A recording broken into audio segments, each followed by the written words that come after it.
ในโอกาสเกิดอาศัยท้องแม่แบ่งปันดินน้ำลมไฟมาเป็นเนื้อเป็นตัวถึงพ่อแม่สิแบ่งดินน้ำลมไฟเป็นเนื้อเป็นตัวเฮาแต่สิ่งที่ตกแต่งให้เฮาเป็นผู้ยิ่งให้เฮาเป็นผู้ชายเป็นคนขี้ร้ายเป็นคนงามเป็นคนโง่เป็นคนฉลาดเป็นคนถูกเป็นคนรวยอันนั้นขึ้นกับบุญเนี่ยขึ้นกับบุญกับบาปที่ได้เฮ็ดได้สร้างได้ทำไว้ตั้งแต่อดีตก่อน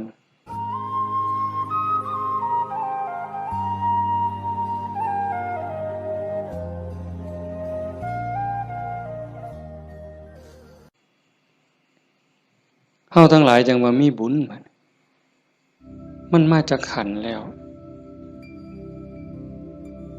หนีจากนรกพ้นนรกพ้นเปรตพ้นอสุรกายพ้นสัตว์เดรัจฉานได้มาเป็นคนยกระดับจากคนมาเป็นมนุษย์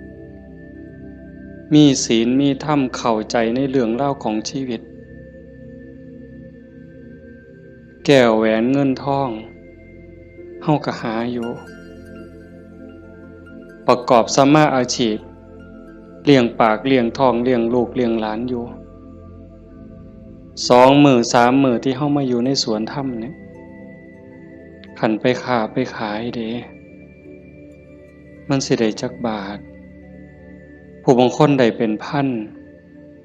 ผู้บางคนได้เป็นหมื่นแต่ญาติโยมคิดว่าเอาไว้ซะก่อนแก้วแหวนเงินทองก็มีค่าอยู่มีประโยชน์อยู่แต่มันบ่สู่บุญบ่สู่บุญบ่สู่กุศลบุญกุศลจะเฮ็ดให้เฮาดียิ่งขึ้นไปกว่านี้สูงขึ้นไปกว่านี้บุญเป็นที่เพิงปุญญานิปะละโลกัสสมิงปฏิทาหุนติปานินัง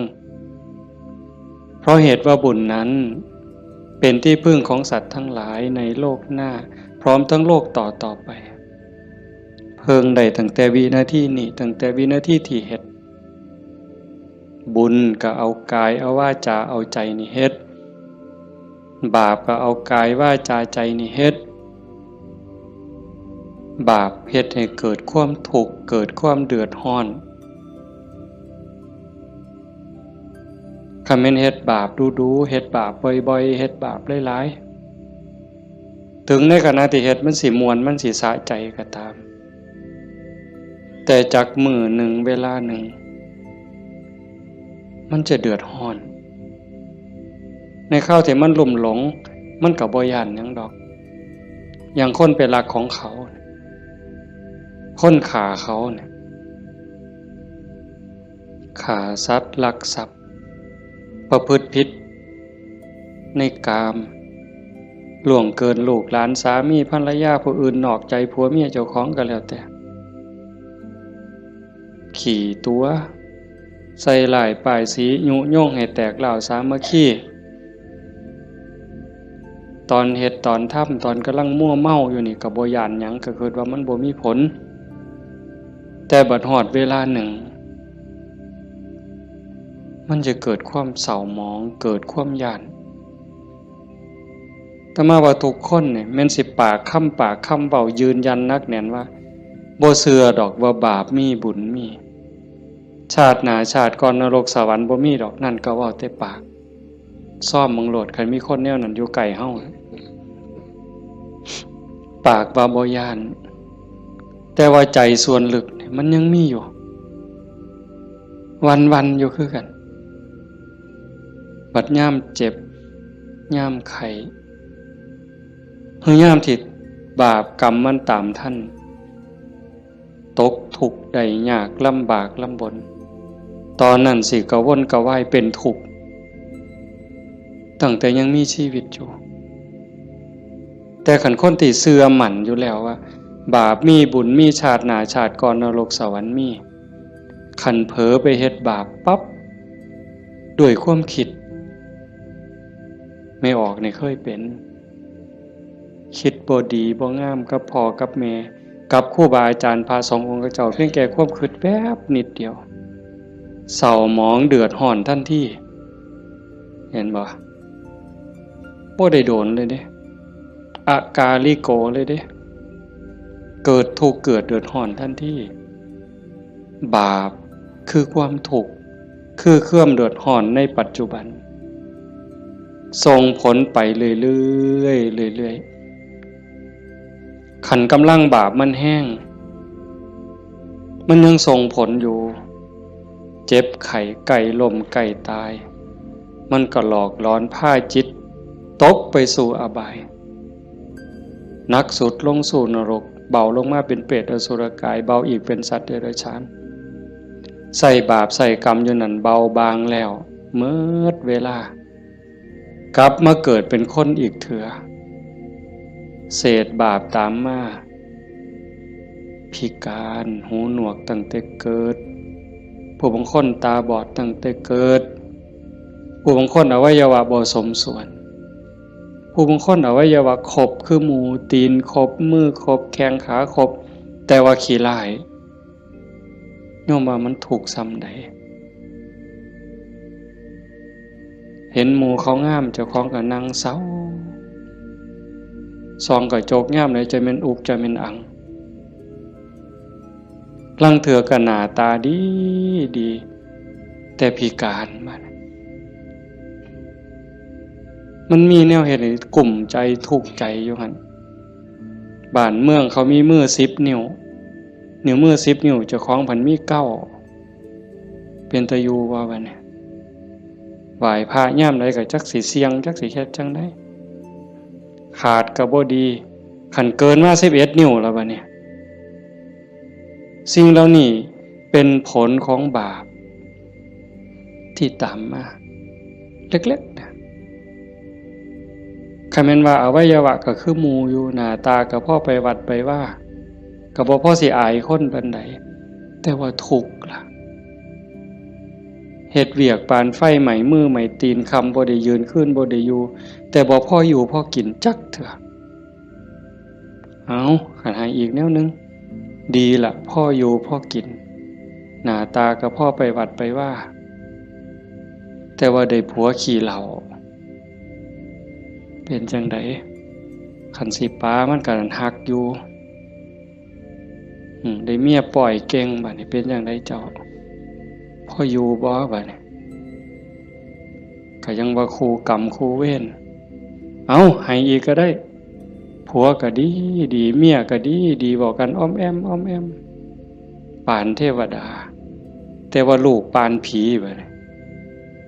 ผานมันอย่างเดียวนอนก็บ่หลับกลางเว้นก็เป็นทุกข์กลางคืนก็เป็นทุกข์คิดอยากแต่น้ำลูกชายก็พอแห้งแล้วลูกสาวก็พอแห้งแล้วนั่นคือผลบาปแต่บุญล่ะบุญเป็นสื่อของความสุขเป็นสื่อของความดีความงามนำมาซึ่งความเจริญในขณะที่เฮ็ดปั๊บเฮ็ดบาปก็เอากายวาจาใจเฮ็ดบุญก็เอากายเอาวาจาใจนี่เฮ็ดแต่ว่าบุญเฮ็ดแล้วมีความสุขบ่ต้องรอชาติหน้ายังไม่ออกมาในสวนธรรมกราบพระปั๊บบ่แม่นกราบตามธรรมเนียมเนี่ยกราบด้วยความเข้าใจว่าเฮากราบพระรัตนตรัยพระพุทธเจ้าพระธรรมพระสงฆ์พระพุทธะนี่อยู่ในใจกราบลงไปโดยสำนึกขึ้นขององค์สมเด็จพระบรมศาสดามันเกิดความอิ่มใจเกิดปีติสิสังเกตไม่ออกสังเกตเจ้าของอยู่ว่าเวลาเฮานั่งสมาธิเนี่ยคือภาคค่ำเนี่ยแหละภาคแรงเนี่ย5 โมงแรง 6 โมงแรงนั่งสมาธินิ่งๆหอดเวลาทำวัด คุกเข่าขึ้นกราบงามๆนิ่มนวลคือกราบไปบนหลังพระบาทของพระพุทธเจ้ากราบลงไปบนหลังตีนเอาภาษาเฮาเอาหน้าผากแตะลงไปบนหลังตีนของพระพุทธเจ้ากราบ3 เทื่อแล้วเงยขึ้นประนมมืออะระหังสัมมาสัมพุทโธภะคะวาพระผู้มีพระภาคเจ้าเป็นพระอรหันต์ดับเพลิงกิเลสเพลิงทุกข์สิ้นเชิงตรัสรู้ชอบได้โดยพระองค์เองโอ้ซ้ำนี่มันอิ่ม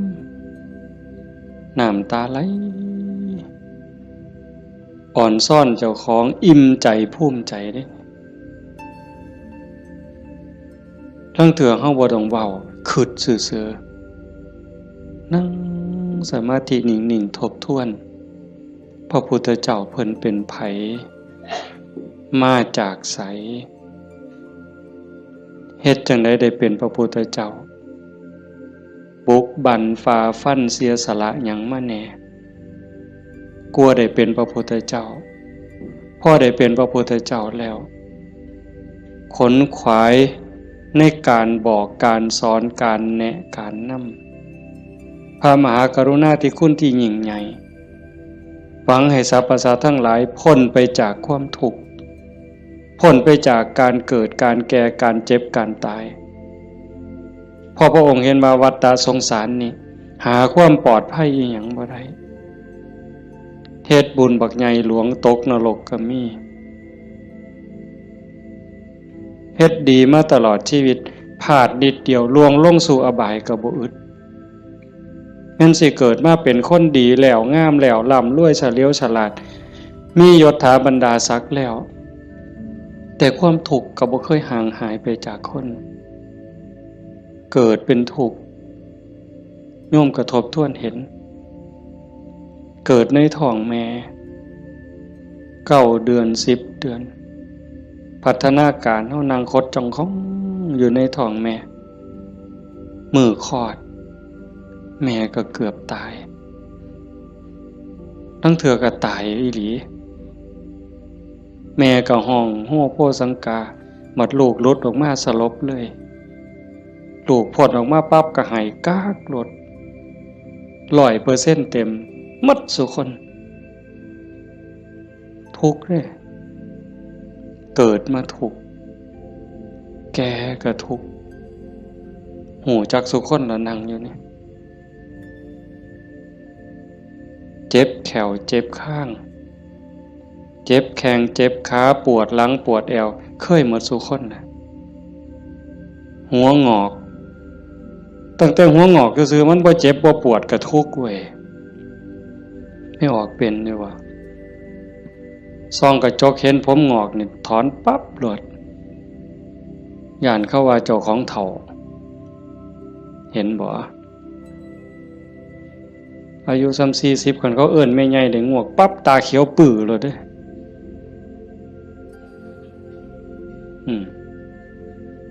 แต่คันอายุ60เขาเอิ้น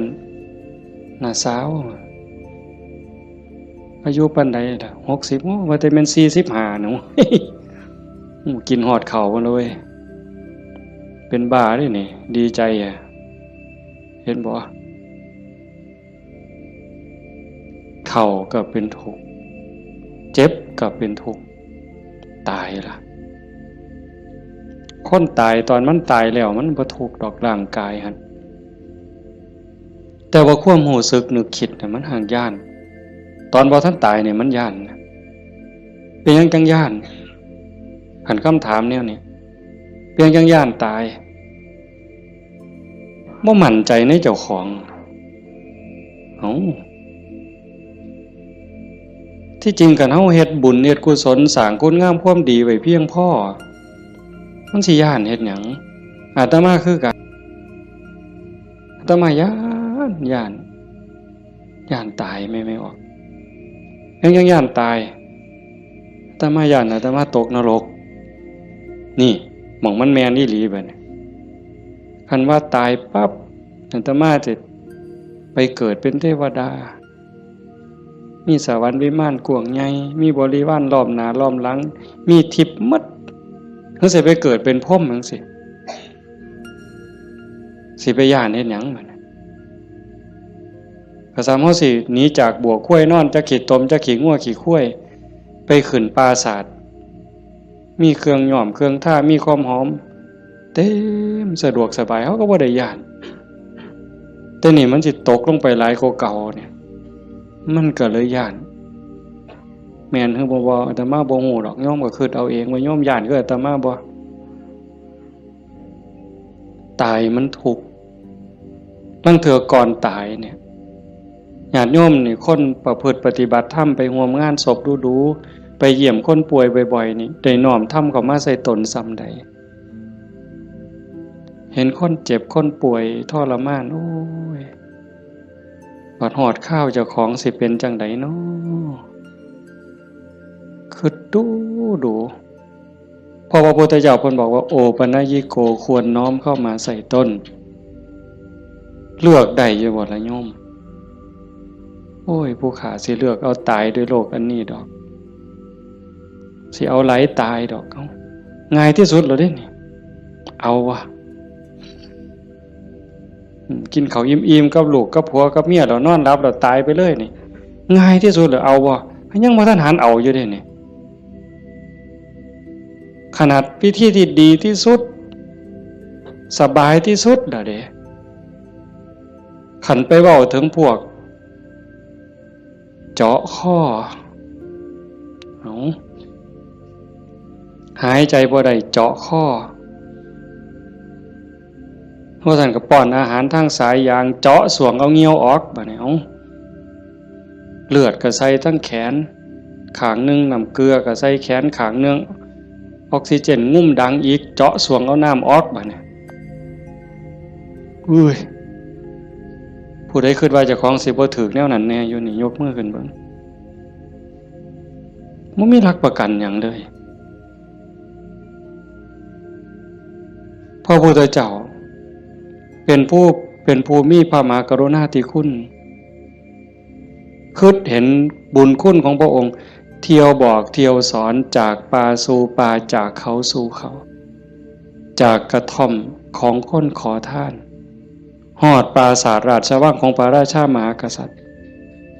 คิดเห็นบุญคุณของพระองค์จังซี่เฮาได้มาเฮ็ดนำทำตามมันเป็นบุญแน่ๆคิดพ่อคิดเห็นนั่งสมาธิพิจารณาไปเกิดอิ่มใจพอใจสุขใจเดียวนี้คิดเบิ่งเจ้าของมันถึงสิเกิดบ้านนอกคอกหน้าบ้านป่าคาดอนบ่ร่ำรวยเป็นแสนเป็นล้านคือเพิ่นแต่ว่าเฮามีวัดมีครูบาอาจารย์มีพี่มีน้องที่รักศีลรักธรรมเฮามีสัมมาทิฏฐิมีความเห็นถูกเห็นตรงตามคำสอนพระพุทธเจ้าอย่างน้อยๆนี่เชื่อว่าบาปมีบุญมีชาติหน้าชาติก่อนนรกสวรรค์มีเฮ็ดดีก็ย่อมได้รับผลดีเฮ็ดชั่วก็ย่อมได้รับผลชั่วพระพุทธศาสนาสอนเรื่องเหตุเรื่องปัจจัยเพราะสิ่งนี้มีสิ่งนี้จึงมีหวานพืชจังไดก็ได้ผลจังซั่นอ่อนซ่อนเจ้าของภูมิใจในเจ้าของแม่นสิเกิดบ้านนอกคอกหน้าทุกข์ยากปากหมองบ่ร่ำบ่รวยบ่สวยบ่งามแต่เฮามีโอกาสได้เข้าวัดได้มีโอกาสปฏิบัติธรรม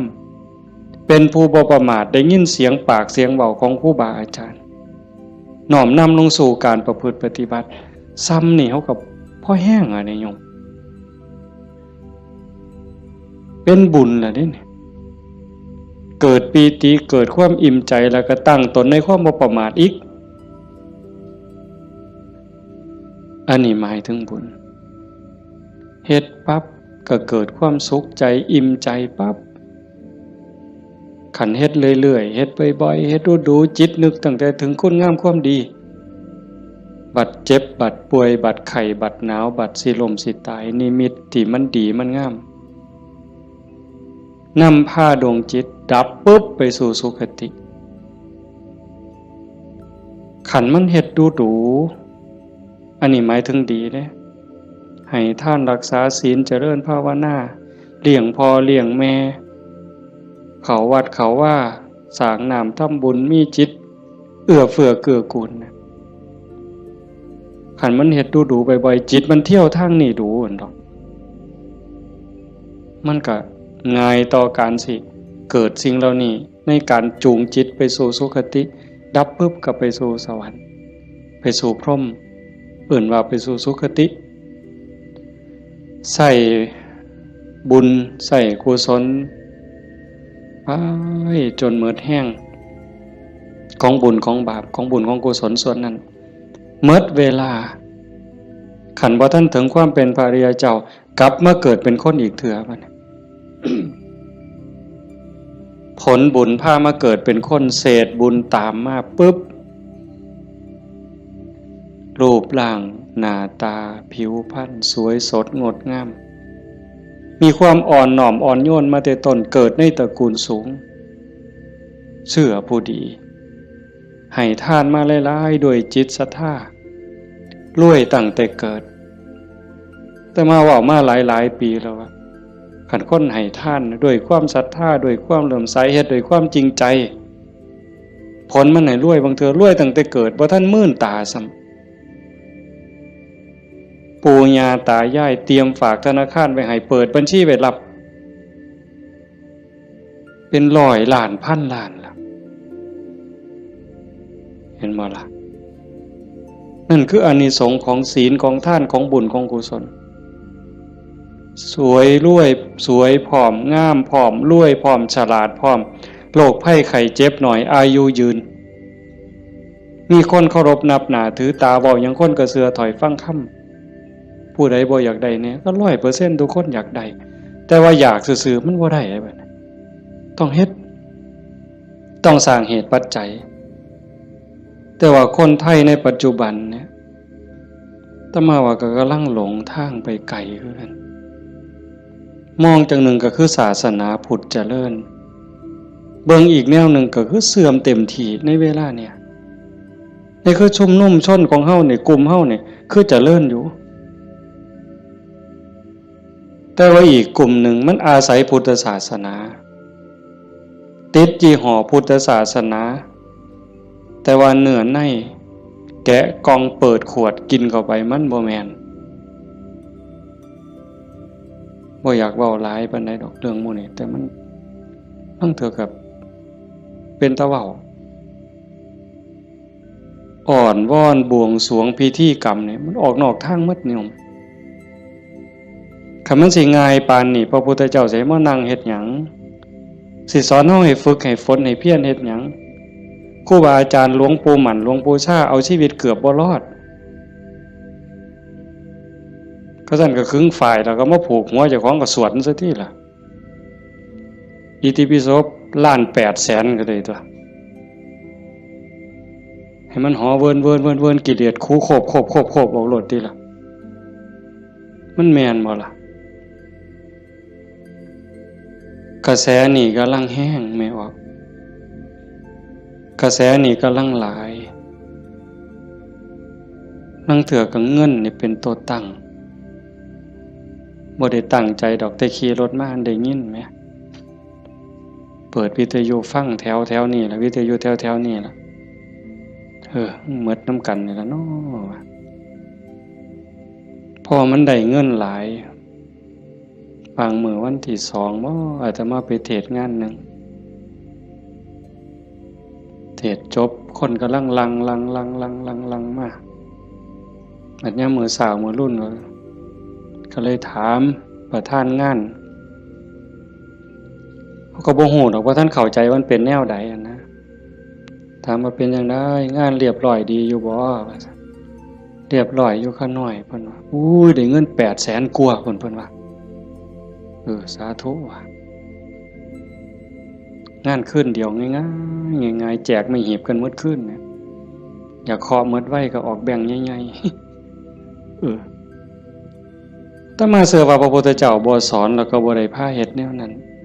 แต่แนวจังซี่นี่ไม่ออกบ่ออกนอกจากเป็นบุญเป็นกุศลเด้เฮามาเฮ็ดในมื้อนี้เวลานี้เด้นอกจากมาสร้างบุญแล้วมาหาที่เพิงสำหรับดวงจิตดวงวิญญาณเจ้าของแล้วชีวิตมันมีกายกับใจอย่างว่าร่างกายประกอบด้วยดินน้ำลมไฟเหมือนเวลามันก็แตกสลายดินขึ้นดินน้ำขึ้นน้ำลมขึ้นลมไฟขึ้นไฟแต่กระแสจิตกระแสใจกระแสวิญญาณเดินทางต่อหอบบุญหอบบาปไปขันดวงจิตดวงใจดวงใดได้รับการพัฒนานอกจากบุญแล้วพัฒนาคือมันเฮ็ดให้เกิดให้มียกระดับเจ้าของสูงขึ้นจากอำนาจการบีบคั้นกดขี่ข่มเหงของกิเลสคือความโลภความโกรธความหลงจิตดวงนั้นเบายิ่งเบา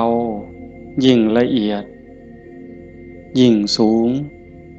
ใกล้พระพุทธเจ้าไปเรื่อยๆเรื่อยๆเรื่อยๆขันใจต่ำก็หมายความว่ากิเลสถมมันหลายใจสูงกิเลสติดหน่อยขันสูงที่สุดกิเลสเกาะบ่ได้ก็เป็นอิสระจากกิเลสไปเข้ามาเดินจงกรมมานั่งสมาธิสวดมนต์ฟังเทศน์ฟังธรรมก็เพื่อสิซักฟอกจิตใจเจ้าของการฟังธรรมนี่ก็เป็นตนหนึ่งเฮ็ดให้เฮาได้เกิดปีติเกิดความสุขเกิดสมาธิตั้งแต่เกิดความเข้าใจได้ส่องได้ทางยกจิตเจ้าของให้มันสูงยิ่งขึ้นได้เฮาก็เฮ็ดหลายๆอย่างทั้งการฟังทั้งการประพฤติปฏิบัติทั้งการสวดมนต์เฮาทำวัดแปลมันยิ่งเห็นยิ่งเข้าใจอย่าเอาเพียงแค่มวลเอาเพียงแค่ความไพเราะอย่างเดียวเฮาสวดซ่าๆเฮามีโอกาสพินิจพิจารณาถึงความหมายที่เฮากล่าวออกไปแต่ละคำน้อมนึกเห็นพระพุทธเจ้านึกถึงครูบาอาจารย์พระอริยสงฆ์คือจังเพิ่นบอกเพิ่นสอนอ่านไปนำสวดไปนำพิจารณาหาเหตุหาผลหาความหมายนำมันจะได้เข้าใจยิ่งขึ้นคันเฮาคิดจังสี่คือโยมพอออกผู้เป็นเจ้าภาพเป็นตะเงิดคนอีหลีเด้อาตมาเห็นอาจจะเห็นมาหลายแต่จื้อได้นี่เป็นรายที่สองผู้หนึ่งโยมเพื่อสังขะจังหวัดสุรินทร์เฮ็ดแรกๆเนี่ยเฮ็ดเป็นรีสอร์ทเฮ็ดสวนนี่เป็นรีสอร์ทมีบ้านพักเอาไปเอามาไปปฏิบัติธรรมดูเขาก็คือสิบ่ต่างกับเจ้าภาพเฮาใจตกลงไปในกระแสธรรมหักศีลหักธรรมมั่นใจแล้วว่าอันใดสิเป็นที่เพิงของชีวิตอันใดสิเป็นสมบัติควรสิถือออกจากโลกนี้ก็ค่อยๆเปลี่ยนบัดจากรีสอร์ทจากบ้านพักนัดพี่นัดน้องไปร่วมปฏิบัติจากกลุ่มก่อนเล็กๆจัดประกาศงานบักใหญ่มีงานปฏิบัติธรรมมาหลายปีตั้งสถานีวิทยุคือกันเลย2 ปีที่ผ่านมาหลังเนี่ยจัดงานปริวาสโยมได้ไหนไม่ออกได้ไหนเอาสวนเจ้าของจัดเป็นงานปฏิบัติธรรมนิมนต์พระมาเขาอยู่ปริวาสกรรมญาติโยมไม่ออกชาวบ้านกับมาร่วมปฏิบัตินำกับพ่อๆกันนี่แหละครับเฮาแต่เพิ่นก็มีพระเสริมเข้ามานี่คือมั่นใจแล้วว่าสิ่งที่สิถือออกจากโลกนี้นอกจากบุญกุศลคุณงามความดียังมีโอกาสได้คัดเกลาจิตใจยกระดับจิตวิญญาณเจ้าของให้สูงขึ้นให้มันสูงขึ้นจากอำนาจของความโลภ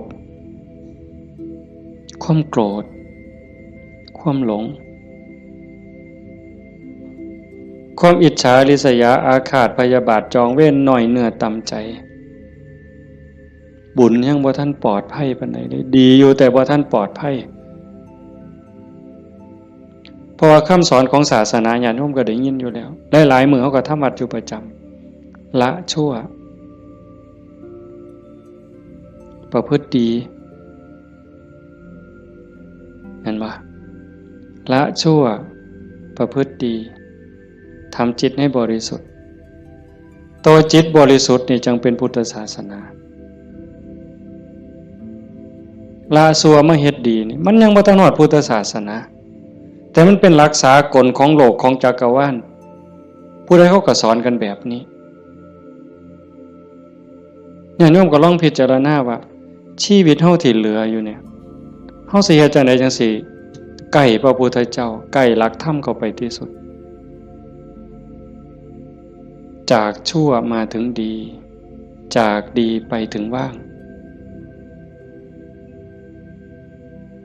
จากชั่วมาถึงดีจากดีไปถึงว่างตัวทางสายกลางเนี่ยเฮาเดินจงกรมเฮานั่งสมาธิแน่ๆแล้วว่าเฮานั่งเอาบุญแต่ว่าเหนือกว่านั้นเด้การพัฒนาการยกระดับจิตโยมก็ต้องเบิ่งนำเพราะว่าธรรมะคำสั่งสอนของพระพุทธเจ้ามันปฏิบัติได้บ่จำกัดการสวากขาโตภควตาธัมโมพระธรรมเป็นสิ่งที่พระผู้มีพระภาคเจ้าตรัสไว้ดีแล้วเฮาสวดมนต์ว่าจังซี่ดีนี่หมายความว่าจังได๋ดีก็หมายความว่าบ่ชั่วตอบแบบพี่บ่าเว้าเด้ดีคือบ่ชั่วแต่ในความหมายนั้นดีแล้วหมายความว่าบ่ขาดพระพุทธเจ้าสอนไว้ตรัสไว้บ่ขาดแล้วก็บ่เกินพอดีสำหรับการดับทุกข์สำหรับการสร้างบุญสร้างกุศลสร้างประโยชน์กับส่วนรวมแล้วพอดีสำหรับการดับทุกข์บ่ต้องเติมเข้าไปอีกแล้วก็บ่ต้องเอาออกคำสอนเนี่ยบ่ต้องเอามาเติมคันพวกมาเติมกลายเป็นสัตว์ทำปฏิรูปเป็นของปลอมไปมองศาสนาสิฟั่นเฟื่อนมองเฮาสิหลงทางเสียเวลาของชีวิตเฮ็ดไปก็เสียเงินเปล่าเสียเวลาเปล่านั่นคือมันเป็นสัตว์ทำปฏิรูปเป็นของเกินเป็นของไร้สาระแต่ว่าเติมเข้ามางัดใส่พระโอษฐ์ของพระองค์ว่าอันนี้พระพุทธเจ้าตรัสนี่คือเหตุการณ์หลายๆอย่างอยู่ในเวลานี่ในสังคมชาวพุทธเฮาบ่ขาดแล้วก็บ่เกินสวากขาโตภควตาธัมโมพระธรรมเป็นสิ่งที่พระผู้มีพระภาคเจ้าตรัสไว้ง่ายแล้วนอกจากดีแล้วก็ง่ายนำเพียงจังว่าง่ายเป็นเหมือนกับเปิดของที่ปิดของที่ถูกปิดอันไหนเป็นคนปิดความบ่ฮู้อวิชชาความบ่ฮู้โมหะความหลงความมืดมันครอบงำจิตใจของเราสัตว์มาชั่วอนันตกาลจนเจ้าชายสิทธัตถะเสด็จออกบวชบำเพ็ญเพียรบารมีได้ตรัสรู้ใต้ต้นพระศรีมหาโพธิ์ก่อนพุทธศักราช45ปีนั้นจึงเปิดขึ้นมาได้นักบวชก่อนพระองค์เนี่ยเฮาสินับหลายปานใดเป็นหมื่นองค์หมื่นศาสดาหมื่นครูอาจารย์ที่แสวงหาแต่ว่าบ่มีผู้ใดพอเปิดบ่ออกบุญบารมีบ่ถึงแต่เจ้าชายสิทธัตถะบำเพ็ญบารมี20อสงไขยกำไรแสนมหากัปบารมีเต็มเปี่ยมจังสามารถเปิดของที่ปิดหงายของที่คว่ำจุดแสงสว่างในที่มืดบอกทางแก่คนหลงทางนี่คือคำสอนของพระพุทธเจ้าเด้เปิดของที่ปิดหงายของที่คว่ำบอกทางแก่คนหลงทางจุดแสงสว่างในที่มืดก็จังว่าตรัสไว้ง่ายแล้วธรรมมันอันมีส่วนขี้ริ้วพระองค์เฉือนออกหมดสิ้นแล้ว ตัวใดมันเฟือมันฝุ่มเฟื่อยเป็นเรื่องไร้สาระเฮ็ดให้เสียเวลาพระองค์ปาดออกเฉือนออกหมด คือกันครับใบใหม่เมดป่าแต่พระองค์นำมาสอนซ้ำกับกำใหม่ในมือใบใหม่ในกำมือเนี่ยม่วนหลายมันบ่เป็นประโยชน์บ่เป็นไปเพื่อการดับทุกข์มันอาจเสียหลายคือกับใบใหม่ในป่า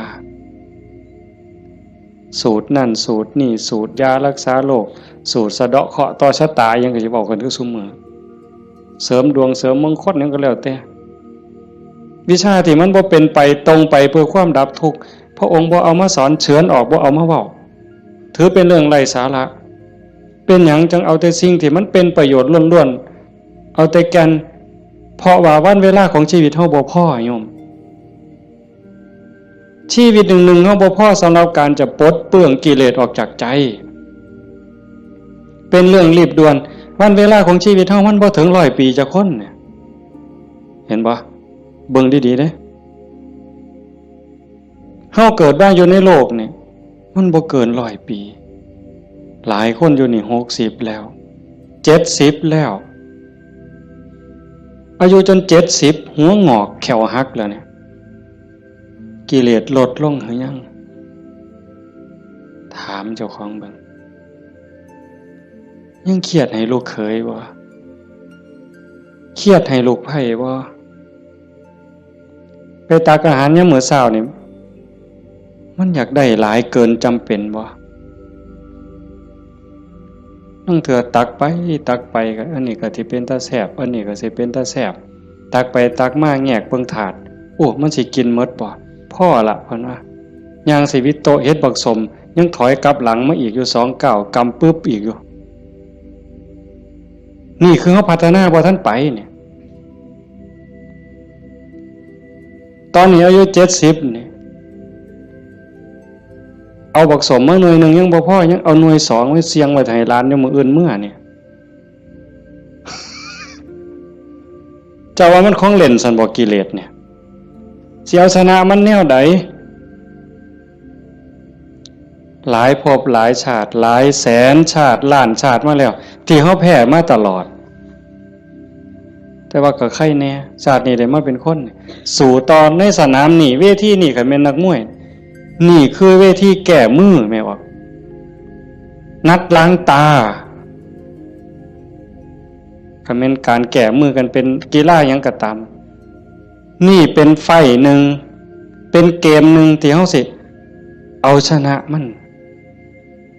แต่ตอนนี้จากยกแรกมาจนฮอดยก5นี่เฮาถึกมาสะบักสะบอมเนี่ยนับ8ก็หลายรอบแล้วอีกบ่ถึงนาทีแล้วเด้มันสิหมดยก5นี่สิหวังน็อกอยู่บ่เจ้า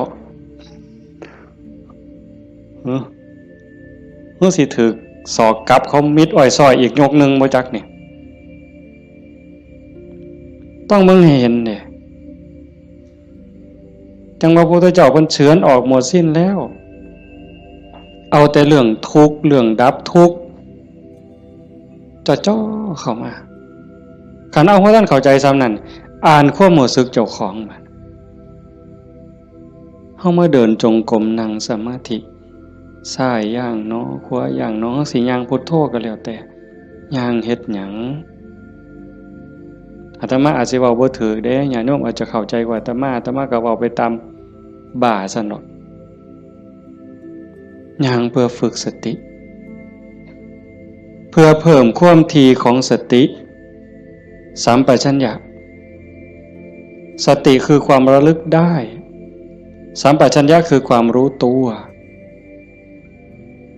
ฝึกบ่อยเฮาเผลอนี่เอาวันนี้เรื่องบุญน่ะมันของตายอยู่แล้วไม่ออกบ่ออกเรื่องบุญน่ะของตายเพียงแค่เฮาตั้งอกตั้งใจมีศรัทธามาเฮ็ดในบุญของตายมันได้อยู่แล้วจากชั่วมาถึงดีจากดีมาถึงว่างจากบาปมาถึงบุญจากบุญไปถึงว่างเนี่ยบุญของตายเฮาเพียงแค่มีศรัทธามานี่มันมหาศาลแล้วบุญเป็นต้นหนุนแต่เฮาสิเอาดีกว่านั้นบ่คันเจ้าดีกว่านั้นทุกอย่างก้าวที่เฮาย่างซ้ายหูว่าซ้ายขวาหูว่าขวาคันสิเอาขวาพุทธซ้ายโทก็ให้ฮู้อย่าให้จิตออกนอกปกติคนเฮานี่จิตมันสิส่งออกนอกย้อนไปอดีตบ้าง มื้อวานมื้อก่อนปีกาย10 ปีก่อนยังเอามาคิดดีบ่ดีก็ให้คือเห็นแนวเป็นตะทุกข์หลายเศร้าหลายนอนให้คือเห็นตั้งแต่10 ปีก่อนพุ่นอันนี้ก็บ่แม่นคิดไปคิดมาเห็นตั้งแต่อดีตได้ตามใจเฮ็ดอันนั้นก็แม่นหมดแน่นหมดถูกใจเจ้าของหมดนอนหัวยุ่มอยู่อันนี้ก็บ้าบ่แม่นคันบ่อยู่กับอดีตบ่นี่พูดอนาคตมื้ออื่นมื้อนี้ผู้เขาหดบ่นอพูนย่านผู้เหี่ยวมึงติล่ะอีหล่าหลานน้อยมันสิคิดฮอดแม่ใหญ่มันบ่นอ ไปดอกเด้อันนั้นอันนี้มันสิได้เป็นจังซี่บ่เกิดความวิตกกังวลไปข้างหน้าอันนี้ก็บ่แม่นการประพฤติปฏิบัติพระพุทธเจ้าเพิ่นบอกให้อยู่ในปัจจุบัน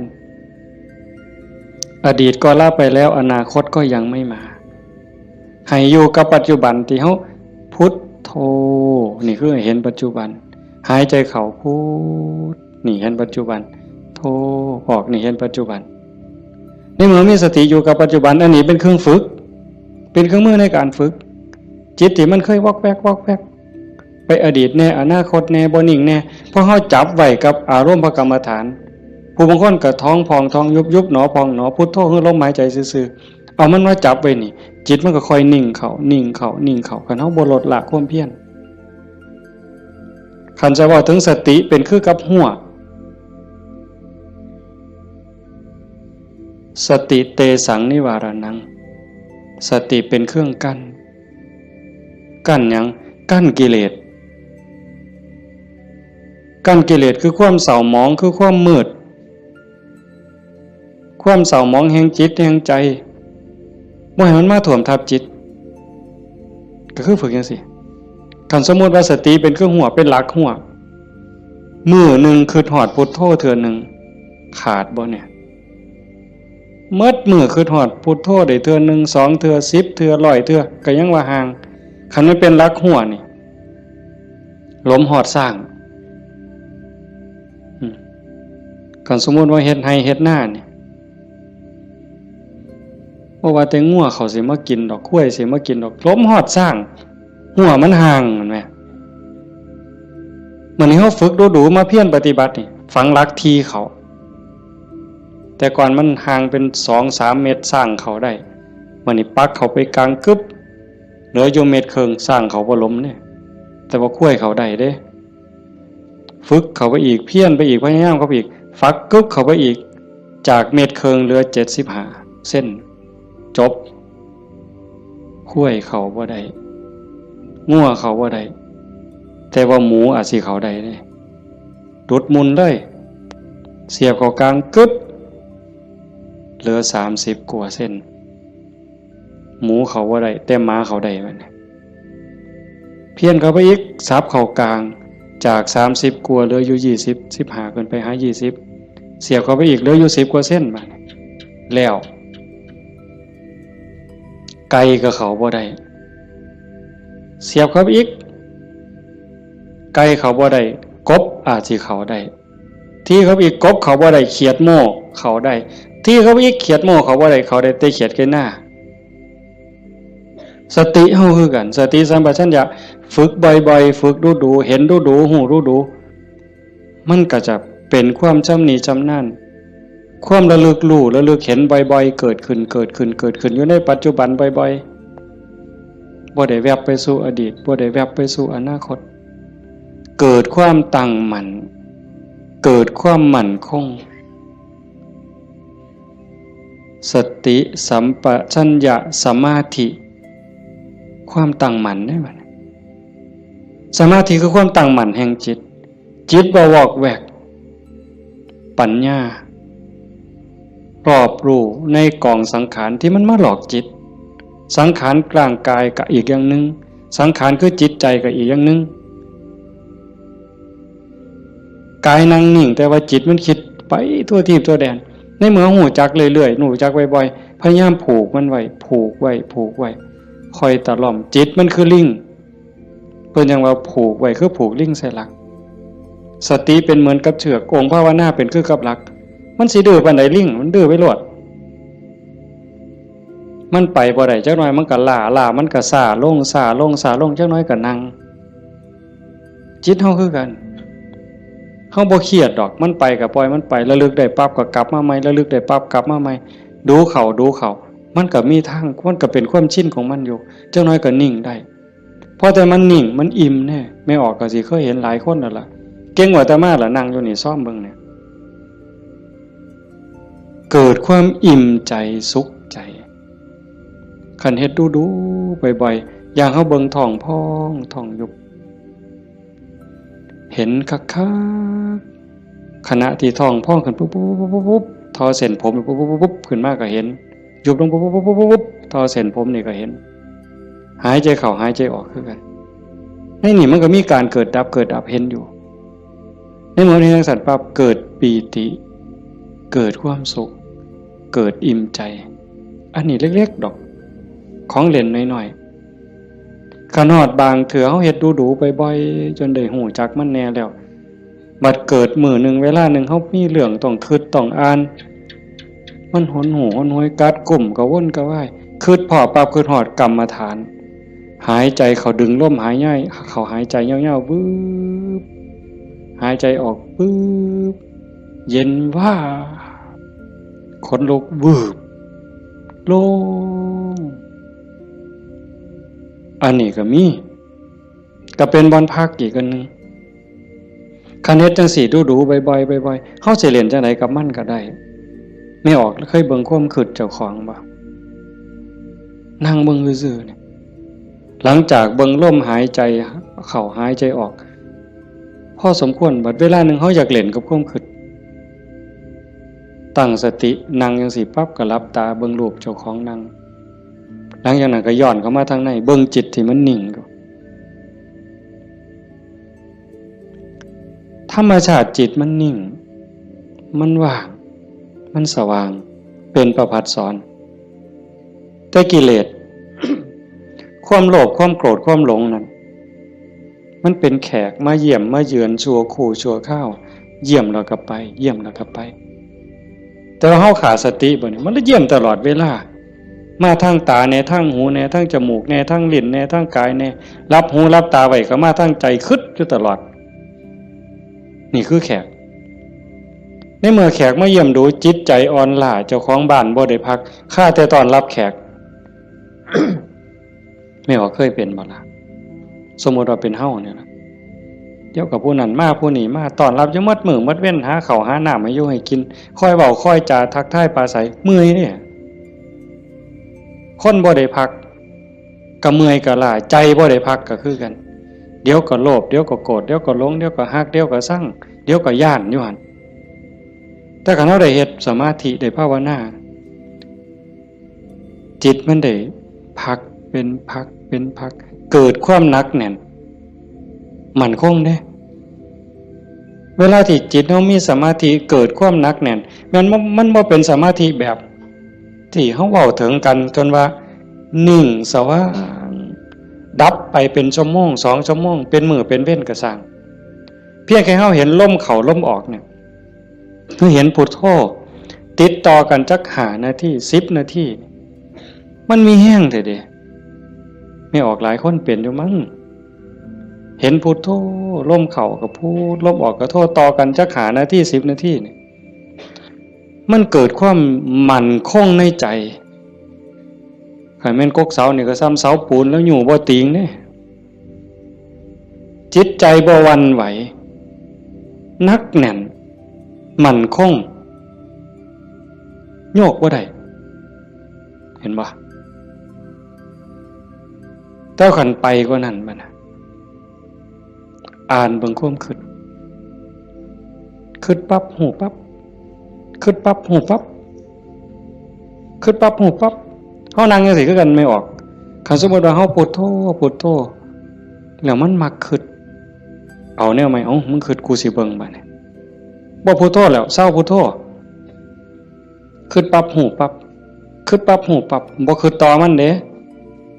บ่คิดซอยมันหูมันซื่อๆมันเศร้าเด้หูปั๊บมันเศร้าเลยเด้มันอยากอาย ซ้ำกับลูกกับหลานสิไปลักกินของเนี่ยเสียงตาหน่อยเบิ่งหดมือปั๊บรถเลยเป็นแนวนั้นเบิ่งความคิดอันนี้ก็ตนหนึ่งเอาไปเอามาหูขบวนการกันแรกๆตั้งเถอะมันคิดไปแล้วสมมติก็เขียนหนังสือนี่บออานอบานไม่โทบ้านบออัวบัวออามองามฮอดพุ่นจังคิดออกฮอดม่อมาหรอโอ้ยคิดไปอย่างฮอดพุ่นตั้งสติไหมมันเขียนไหมมันอาจสิฮอดงออาบ่ทันได้ม่อมาฮอดสระปั๊บหูปั๊บขันหูรู้มันสิสั่นเข่าได้บัดแต่ขันแรกๆปั๊บมันฮอดงออามองามบ้านบัวงามมันเฮาตั้งสติดีๆเอาก่อนมันมาฮอดม่อมาเนี่ยมันว่าหยังก่อนสระอาก่อนสระอาเด้งองูก่อนงองูเด้ว่าแหวนก่อนว่าแหวนมหานากาศก่อนมหานากาศบ่ใบไม้ไล่ถอยกลับมาลุ่นไปอีกสั่นเข่าคิดปั๊บหูปั๊บคิดปั๊บหูปั๊บการปรุงแต่งของจิตของสังขารมันไปบ่ได้ไกลเพราะหูมันอยู่จอบมันอยู่จากไปหอดบ้านบัวงามมันต้องบัดสุดท้ายมันหอดเพียงแค่บออาเพราะท่านไม่โทษสั่นเข้ามาหอดบอใบใหม่มัดโตเบิ่งดูบอใบใหม่เพียงแค่ขอดหัวหูจักหยุดปุ๊บเป็นแนวนี้ก็เป็นตรงมันว่างตรงมันนิ่งตรงนี้กิเลสบ่มานั่นคือจิตเดิมสะอาดบริสุทธิ์บ่พาเจ้าของถูกเข้าใจได้เลยว่าคำสอนของพระพุทธศาสนาสูงสุดเพื่อบ่ทุกข์คำสอนของพระพุทธเจ้าทั้งหมดเป็นไปเพื่อดับทุกข์เป็นไปเพื่อพ้นทุกข์จังว่าความว่างจากความยึดมั่นในความเป็นตัวเป็นตนในสิ่งที่ใดที่มีที่เป็นเฮาประพฤติปฏิบัติจังสี่คือกันเดินจงกรมนั่งสมาธิเพื่อเจริญสติสัมปชัญญะปัญญาสมาธิให้มันหูเท่าทันในเมื่อกิเลสเกิดมากระทบกิเลสคือความทุกข์คือความเดือดร้อนความเศร้าหมองต่างๆมันจะเกิดขึ้นกับจิตกับใจมันมาทางไหนมันมาทางตามันเข้าทางตาเข้าทางหูทางจมูกทางลิ้นทางกายทางใจเพิ่นเอิ้นว่าอายตนะเป็นเครื่องเชื่อมต่อภายในก็มี6ภายนอกก็มี6ตามันเป็นคู่กับรูปหูเป็นคู่กับเสียงจมูกเป็นคู่กับกลิ่นลิ้นเป็นคู่กับรสกายเป็นคู่กับสัมผัสใจเป็นคู่กับอารมณ์มันใส่ตาใดเข้าทั้งตาใดมันเข้าทั้งตาใส่หูใดมันเข้าทั้งหูใส่ดังใดมันเข้าทั้งดังใส่ลิ้นใดเข้าทั้งลิ้นรับหูรับตาไว้มันเข้าทั้งใจไปเฮาฝึกสติสัมปชัญญะเพื่อให้อยู่กับปัจจุบันให้มันเท่ามันทันให้มันเร็วเวลาเกิดการกระทบตาเห็นรูปปั๊บตาบอดมันต้องเห็นตาบอดมันต้องเห็นเป็นเรื่องธรรมดาเห็นปั๊บเฮ็ดจังได๋บัดเฮ็ดจังได๋ในเมื่อตาเห็นรูปปั๊บเฮาสิรักษาใจบ่ให้มันหักบ่ให้มันสั่งบ่ให้มันดีใจบ่ให้มันเสียใจนี่คือตัวปฏิบัตินี่คือทางสายกลางเห็นปั๊บให้ใจเป็นปกติคือบ่ทันเห็นคือกับเฮานั่งเบิ่งพุทโธตาเห็นปุ๊บหูปั๊บแต่ว่าให้นิ่งอยู่คือเก่าอย่าให้เกิดดีใจเสียใจอย่าให้เกิดหักเกิดสั่งขันมันจำเป็นสิต้องจัดการกับสิ่งที่เฮาเห็นก็เฮ็ดด้วยจิตเป็นปกติ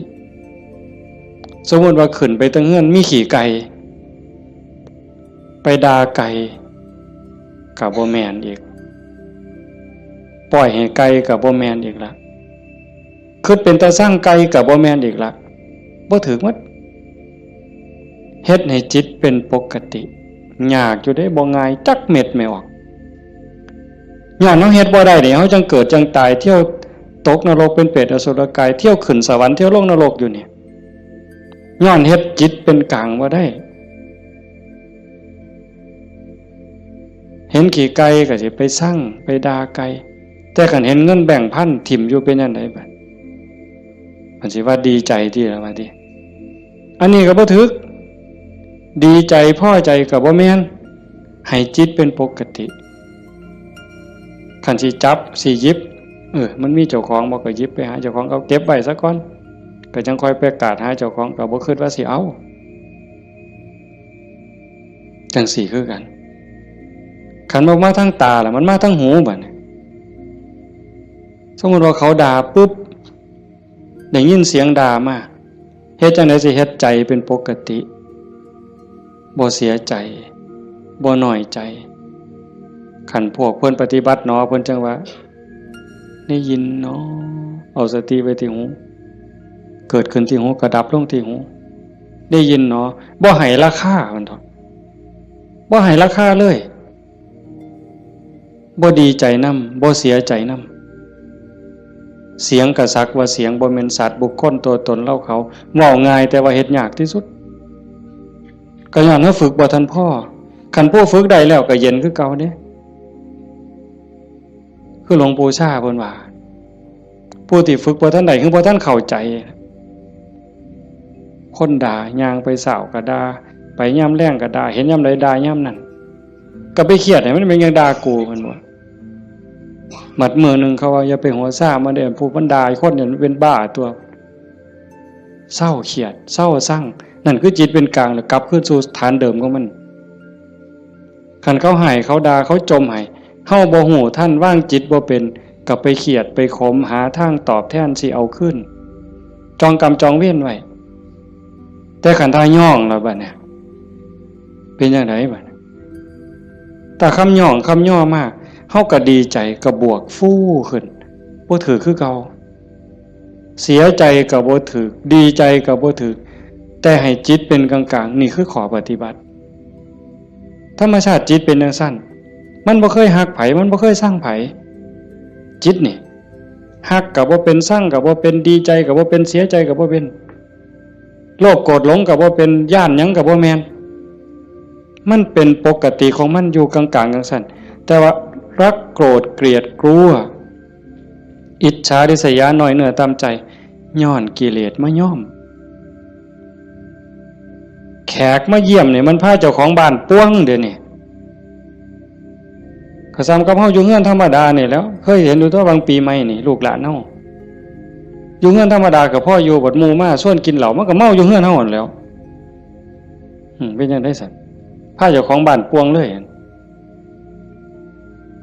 ให้เฮารักษาใจเจ้าของให้เป็นปกติเฮาประพฤติปฏิบัติเพื่อสิ่งนี้เด้โยมตาเห็นก็ให้รักษาใจไว้ปกติหูได้ยินก็รักษาใจไว้ให้เป็นปกติจมูกได้กลิ่นหอมเหม็นก็ปกติลิ้นได้รสก็ปกติแซ่บบ่แซ่บนัวบ่นัวก็ปกติคันมันสิเติมก็เติมไปที่ละน้ำปลานั่นสิเติมเกลือก็เติมไปที่แต่อย่าไปคิดสร้างแม่ครัวอย่าไปจมให้เขาหนาวร้อนมันหนาวมากก็แม่นว่าสิทนกรรมฐานนี่บอกว่าให้ปล่อยว่างมันหนาวก็สิเสืออยู่ซื่อๆบ่ห่มมันดอกผ้านี่ก็แล้วแต่ว่าธรรมชาติมันก็ให้ห่มแต่ว่าก็อย่าทุกข์อย่าเดือดร้อนรักษาใจเป็นปกติคันบ่จังซั่นนี่คนมันติดชั่วก็ติดได้ไม่ออกดีก็ติดชั่วก็ติดแม่นบ่หมู่เจ้าว่าเฮาไผสิเถียงสมมุติว่าตาเนี่ยมันก็บ่แม่นว่ามันสิมักแต่ของถูกใจมันเด้มันได้สิถูกตาแล้วมักเบิ่งได้สมมุติว่าเห็นผู้สาวเห็นผู้บ่าวเห็นคนงามที่เฮาพอใจบ่แม่นเฮาสิเบิ่งแต่คนที่เฮาพอใจเด้เขาเดียวก็เหลียวเบิ่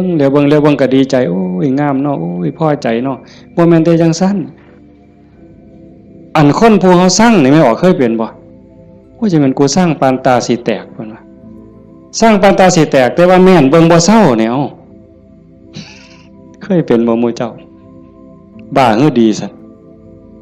คำนั้นเป็นตาสร้างกูบ่อยากเห็นก็อย่าไปเบิ่งอีกติล่ะเพียงจังเบิ่งบ่เศร้าซั่นเห็นบ่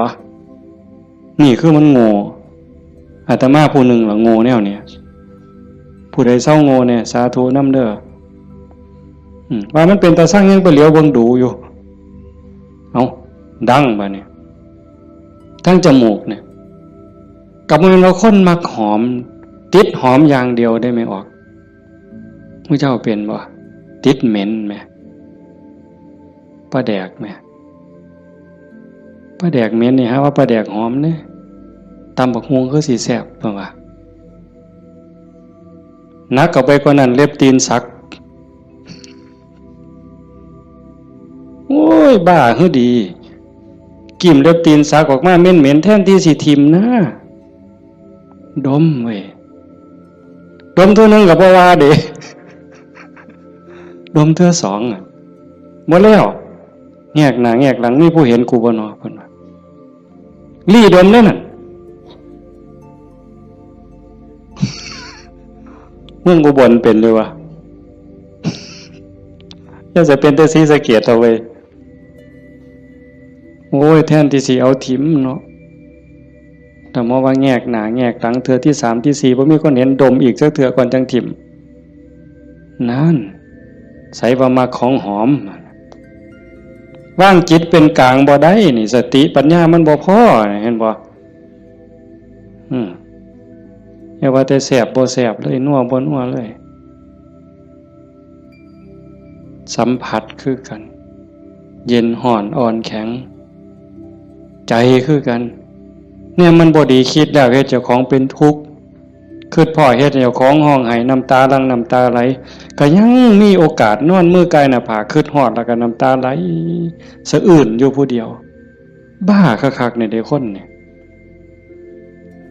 ก็เนี่ยมันถูกใจเจ้าของก็นอนคิดเห็นแล้วก็หัวยุ่มอยู่ผู้เดียวพลิกไปพลิกมาจนเก็บไปฝันแล้วเว้ยนี่คือจิตมันฝึกบ่ทันใดไม่ออกโยมพอออกเพิ่นพาเฮาเฮ็ดงานปฏิบัติธรรมเสียเวลาย่อมสละสถานที่เงินทองพร้อม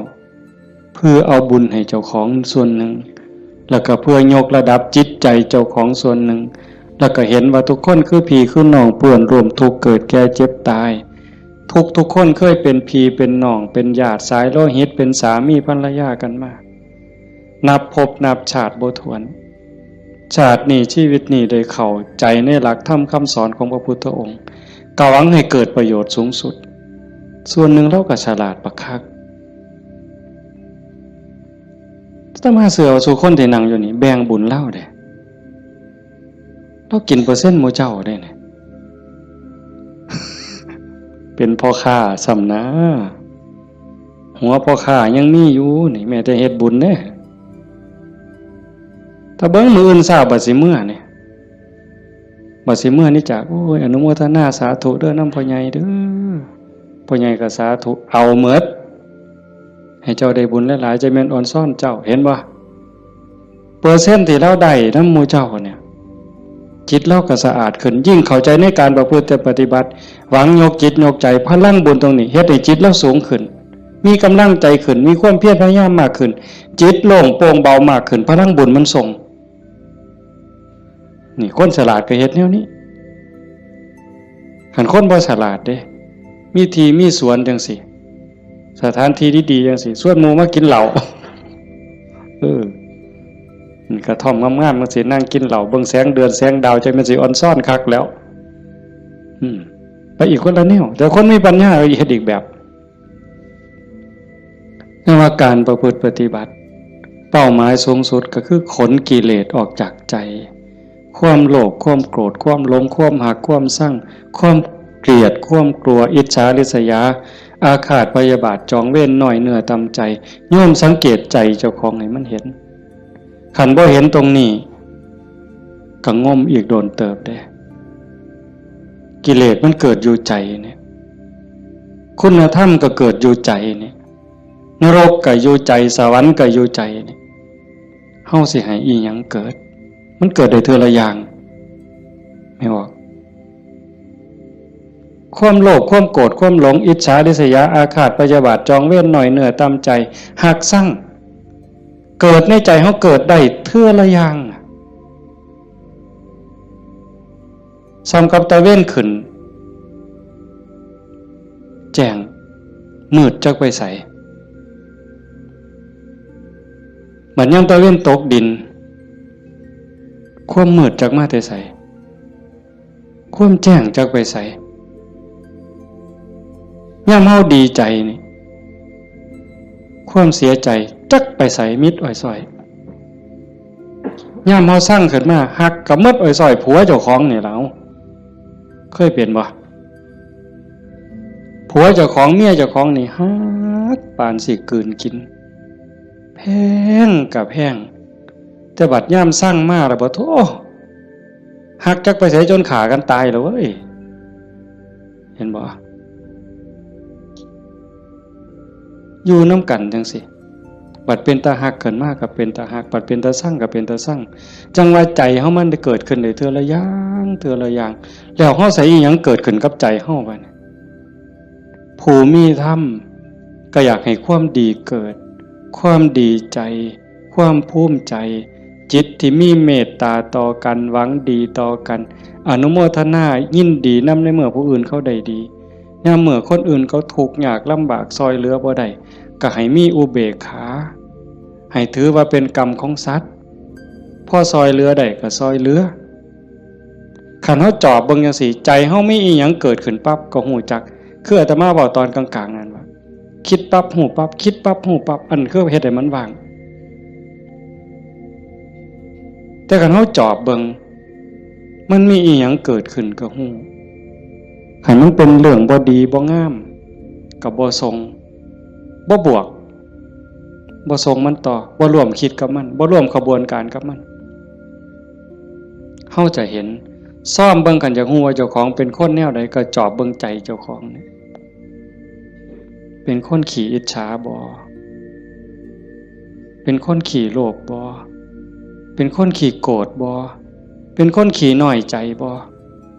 ญาติโยมต้องซ่อมเจ้าของได้บัดนี้ผู้เฮ็ดมาแล้วก็สาธุผู้บ่ทันเคยเฮ็ดก็ลองสังเกตเวลามันบ่พอโยมประเด็นสุดท้ายสิเว้านำเนี่ยเวลาของชีวิตเฮาเหลือน้อยผู้บางคนเข้าวัดมา10 ปี20 ปี30 ปี40 ปีผู้บางคนหลายกว่านั้นลองเบิ่งมันเทียบเบิ่งวันเวลาที่เฮาเข้าวัดเข้าว่าปฏิบัตินำครูบาอาจารย์นับเงินทำบุญกันหลายแสนลองเบิ่งเด้นับเงินที่เฮาบริจาคทำบุญหน่อยแน่หลายแน่นี่เวลา20 30 40 ปีนี่มันเป็นแสนแล้วคันบริจาคเทื่อละ100เทื่อละ20เนี่ยเข้าหมดจักเหล้าตั้งแต่ใส่บาตรตั้งแต่ไปจังหันจังเพ่นเข้าเฮาหมดจักเหล้าเอาผ้าเอาสาดเอาหมอนถวายวัดหมดไปหลายปานใดคันเว้าถึงแง่เป็นบุญแง่ความภูมิใจนี่โยมก็ภูมิใจบักคักเอาตัวนี้มาเป็นปีติจูงจิตให้เกิดความสงบก็ยังได้เป็นบุญได้เป็นจาคานุสติเนี่ยนำพาจิตไปสู่ความสงบได้อันนี้คือแง่ของบุญก็เป็นที่เพิ่งให้จิตให้ใจอย่างมหาศาลเลยล่ะไปแต่คันเว้าถึงแง่ของการพัฒนาเป้าหมายของพุทธศาสนา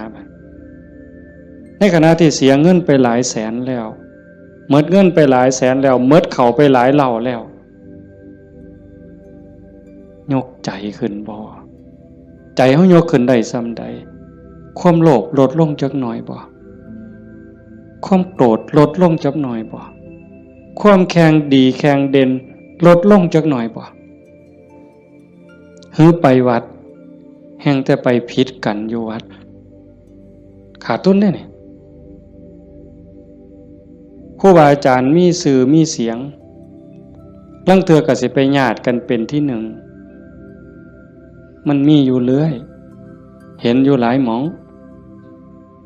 โดยเฉพาะโยมฝ่ายอุบาสิกาเฮ็ดหยังก็อยากถวายหลวงพ่อ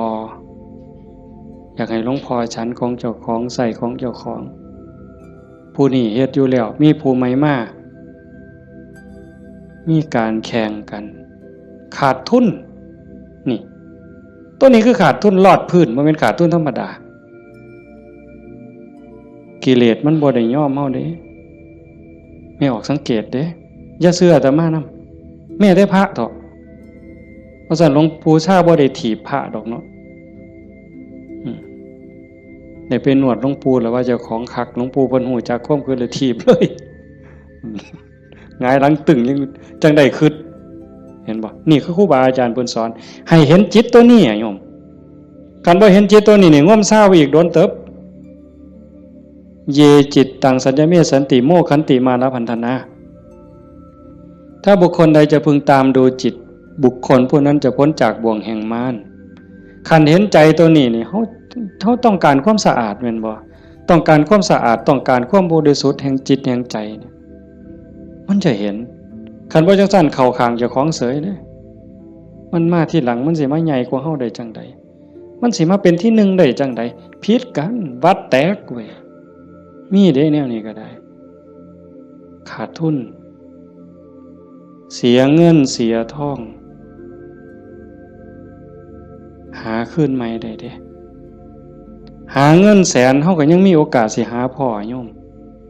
หาเงินล้านยังมีโอกาสสิหาพ่อเสียยังก็เสียได้แต่ว่าคันเสียเวลาเนี่ยเสียเลยเด้เสียเลยมีเงิน100 ล้านซื้อนาทีที่ผ่านไปกลับมาบ่ได้ซื้อนาฬิกาเลื่อนละแสนเลื่อนละล้านน่ะซื้อได้แต่ซื้อเวลาวินาทีเดียวก็ซื้อบ่ได้เฮาหายใจเข้าหายใจออกตอนนี้หมดแล้วก็หมดเลยบ่กลับคืนมาอายุเฮาก็หมดไปความตายก็ใกล้เข้ามาเวลาแห่งการเก็บเกี่ยวสัพพะธรรมเก็บกรรมบุญกุศลซักฟอกจิตใจให้สะอาดบริสุทธิ์มันหมดไปเรื่อยๆจังซั่นจังว่าเขาวัดเขาว่าประพฤติปฏิบัติขันบ่เข้าใจถึงสาระแก่นสารคำสอนของศาสนาเนี่ยบุญนั้นได้อยู่ดอกแต่มันบ่ทันปลอดภัยอย่างว่าพระพุทธเจ้าบ่ให้มาติดอยู่ที่บุญแต่เพิ่นให้เฮ็ดบุญให้สร้างบุญให้สร้างหลายๆแต่ว่าให้กายไปอีกสู่ความสะอาดบริสุทธิ์แห่งใจถ้ามันไปบ่ทันฮอดนั้นบ่ปลอดภัยเทวดาก็ตกสวรรค์ได้เห็นบ่จังซั่นจังว่าในเมื่อเฮามาสู่ขบวนการปานนี้โยมพอออกผู้เป็นเจ้าภาพก็ตั้งใจปานนี้เฮ็ดดีมาปานนี้ก้าวขึ้นไปอีกก้าวขึ้นไปนี้ก่อนวันเวลาของชีวิตมันสิหมดให้พยายามเฮ็ดใจให้เป็นกลางๆหูได้ยินจมูกได้กลิ่นลิ้นได้รสกายได้สัมผัสก็เฮ็ดใจให้เป็นกลางๆสิปฏิบัติกับสิ่งที่มากระทบจากตาเห็นจากหูได้ยินจากจมูกได้กลิ่นลิ้นได้รสกายสัมผัสก็เฮ็ดด้วยสติอย่าให้รู้สึกว่าหักอย่าให้รู้สึกว่าสั่งอย่าเฮ็ดด้วยความสั่งอย่าเฮ็ดด้วยความดีใจด้วยความเสียใจอย่าเฮ็ดด้วยความหักให้จิตเป็นกลางกันเด้อจังสิขันเฮ็ดได้จังสิมันอ่อนซ่อนเจ้าของเด้อาตมาก็เฮ็ดบ่ทันได้ก็ยังพยายามอยู่ก็จังว่าส่วนญาติส่วนโยมเฮ็ดไปพร้อมๆกันคันบ่จังซั่นน่ะมันเสียเวลาเสียดายเจ้าของ30-40 ปีหมดเงินก็หลายแสนหมดข้าวก็หลายเหล่าหมดเวลาในการทำมาหากินเงินที่มาบริจาคข้าวของที่มาทำบุญก็หมดไปแล้วเวลาล่ะคันเอาเวลานั้นที่มาอยู่วัดอยู่ว่ามาสร้างน้ำทำบุญไปหาเงินหาทองมันก็ต้องได้ตื่มกันอีกหลายเติบมันจักเท่าแต่ว่าเฮายอมเสียสิ่งนั้นเพื่อสิแลกเอาสิ่งที่ดีที่สุดสิ่งที่ประเสริฐที่สุดก็คือใจเจ้าของเนี่ยให้ได้ใจที่มีความสงบใจที่มีความร่มเย็นใจที่เต็มเปี่ยมด้วยความเมตตากรุณายินดีมุทิตากับผู้อื่นใจที่เป็นอุเบกขาโตสติความระลึกได้แล้วก็อุเบกขาตัวว่างจิตเป็นกลางจิตที่เฉยเป็นสิ่งที่เฮาควรจะหาให้มันได้หาให้มันพอให้มันเจอก่อนลมหายใจสุดท้ายสิดับลงไม่ออกให้มันพอจิตนี่ก่อนลมหายใจสุดท้ายสิดับลงเพราะนั่นคือพุทธะพุทธะคือความสะอาดจิตที่สะอาดจิตที่สว่างจิตที่สงบ สะอาดจากหักจากสร้างจากดีใจจากเสียใจจากได้จากเสียจากบวกจากลบสว่างสวัยด้วยสติปัญญาหูเท่าท่านตามความเป็นจริงหักก็ตามสร้างก็ตามสรรเสริญนินทาก็ตามลาภยศสรรเสริญก็ตามสว่างตาโดยแสงไฟเพิ่นบอกสว่างใจโดยแสงธรรมบ่ยินดียินร้ายเห็นทุกสิ่งทุกอย่างเกิดขึ้นตั้งอยู่ดับไปอนิจจังทุกขังอนัตตากฎของแต่ละขอบงำสรรพสิ่งอยู่สะอาดสว่างสวัยด้วยสติปัญญาสงบนิ่งจิตใจบ่กระเพื่อมด่ามากกับบ่กระเพื่อมย่องมากกับบ่กระเพื่อมนักแน่นคือกับหินเนี่ยจิตใจของพุทธะเป็นแบบนั้นสะอาดสว่างสงบหูเท่าท่านตื่นจากความลับไหลเบิกบานจากการที่เจ้าของบ่มีโทษตรงนี้เป็นวิชาการของพุทธศาสนาเป็นหลักที่ชาวพุทธต้องปฏิบัติอันสิไปอ่อนว่อนบวงสรวง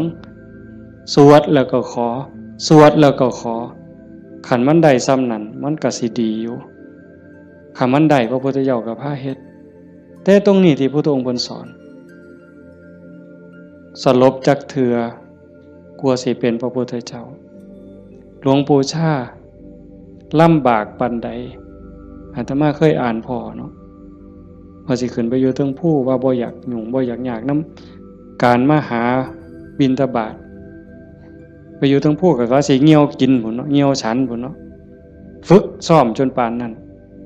บัดเป็นไข้เป็นหนาวไปอยู่กลางป่าก็บ่อยากให้ผู้พี่น้องยากนำก็ซ้อมมันสิใจขาดยามใดสิจูดไปสุดที่ถิ่มเพิ่นว่าบ่ได้ยินเสียงกวงห้องหลวงปู่เพิ่นปัญญาหลายดีเนาะอาตมาก็จังได๋ดอกมื้อนึงไปอยู่อยู่วัดวัง 2-3 มื้อนั่นล่ะก็เปิดวิทยุฟัง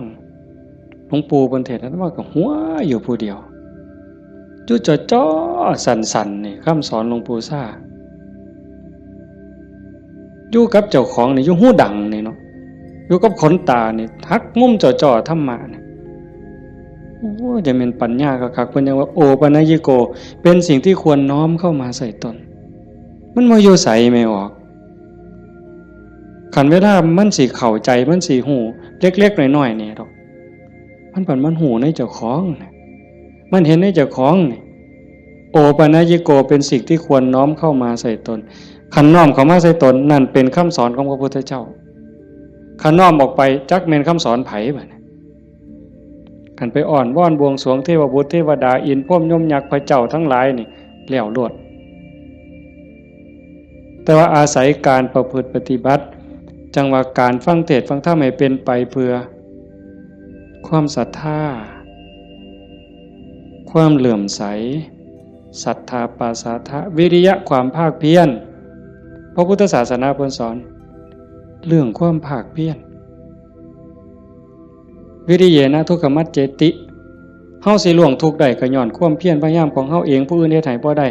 คันเฮ็ดให้ได้มีผู้วิเศษผู้ศักดิ์สิทธิ์ครูบาอาจารย์เป่าให้เสกให้